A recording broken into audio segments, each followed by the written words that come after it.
Yo, what's up, everybody? This is Kim Desai doing another segment of Victory Sundays. On Victory Sundays, you know me, I can either talk about basketball, football, hockey, or even NASCAR because if you know me, I like sports. And this is my opportunity to give y'all the most raw and uncut filtered version of me. And on today's segment of Victory Sunday, one of the topics that I just want to talk about, if you've been living under a rock lately and you ain't been paying attention to sports, one of the topics that's been coming up is Brendan Sorsby, the Texas Tech Raiders football team. Yes, he previously played for Cincinnati, and he also did play for Indiana Hoosier football. And the issue that we bringing up for Brendan Sorsby is that he had actually checked into a rehab for gambling.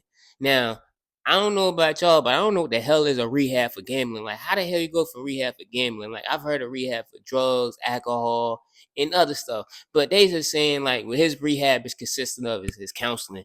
So why the hell we ain't saying counseling? Like, dog, you going to get a mental check, and you going to get your mental right.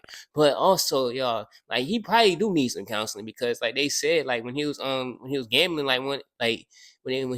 like one of the things they said he was gambling on was actually like Indiana sports team.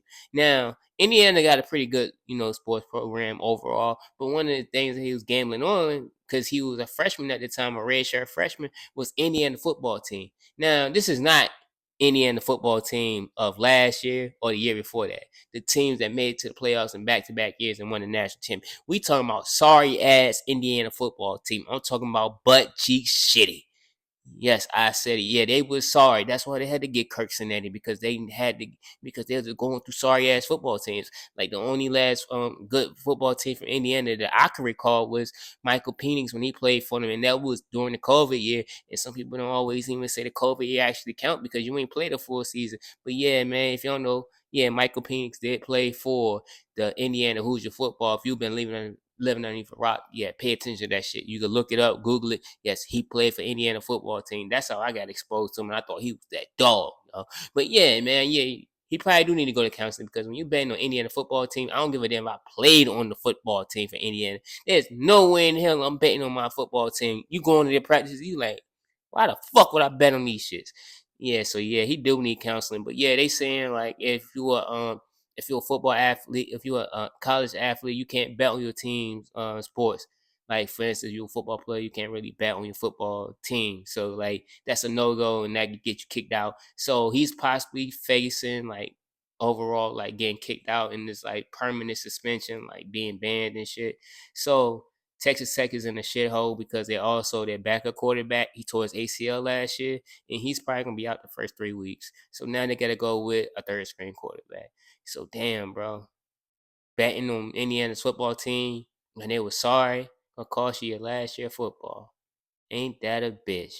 But on to the next topic. If you were living underneath a rock lately, like I've been saying, the NCAA is actually voting on, and it actually is in talks about expanding the NCAA March Madness basketball onto from 68 teams to I think 72 teams, if I'm not mistaken. But yeah, they're thinking about doing it now. They're trying to say it's not a money play. They trying to say it's not a money play, but what they pretty much saying is like they want some of the big schools to get more exposure. So they saying like, yo, like the big schools been complaining and they've been complaining like, yo, we want more opportunities. Now me, I'm a Virginia Tech basketball team fan. If y'all don't know, you do know now. Damn, I don't know what the fuck I put my head at. But yeah, if you don't know, yeah, I'm a Virginia Tech basketball team fan. And my team been living on the bubble for a long ass time. So yeah, do I like it for Virginia Tech purposes? Yeah, but do I like it for overall like NCAA purposes? Nah, not really. Because let's be real. Like I don't know if y'all anything like me, man. I like rooting for the underdog when I'm watching the NCAA tournament. Like you know what I'm saying? Like it's all right when I see the North Carolinas win or the Kansas win or the Kentucky wins. But overall, like the best feeling about March Madness is having that underdog rise to the top. And even recently, like it hasn't been that exciting to me, and that's my personal opinion because this is my personal opinion. But like I said, it's just like it's not as exciting when you seeing like the big schools win. Like you got 68 teams in the tournament. I want to see one Cinderella in the motherfucker and like at least make it to Elite Eight and make it exciting. But when they losing in the round of 32, shit, it's not the same anymore, man. Like I want to go back to the days of the Butlers, the VCUs, the George Masons, and the and the Florida Gulf Coast, like those teams. That's the shit that gets you excited about March Madness, in my opinion. Not the Dukes and all the North Carolinas. I'm not saying they don't, but it doesn't have the same feeling because you got that, because now you could paint a different narrative and shit. So it's a good storyline in my opinion. So on to the last topic, and we want to end this on a positive note. Avion Terrell, I hope I'm saying it correctly, was drafted to the Atlanta Falcons. This is a dope topic because I got a big brother too myself, man. But he was drafted to Atlanta. He was drafted to the Atlanta Falcons to play with his brother AJ Terrell.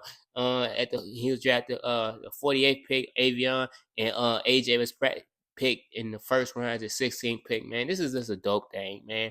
Congratulations to both of them, man. To being able to play with your brother who's 6 years older than you, who you looked up to, man.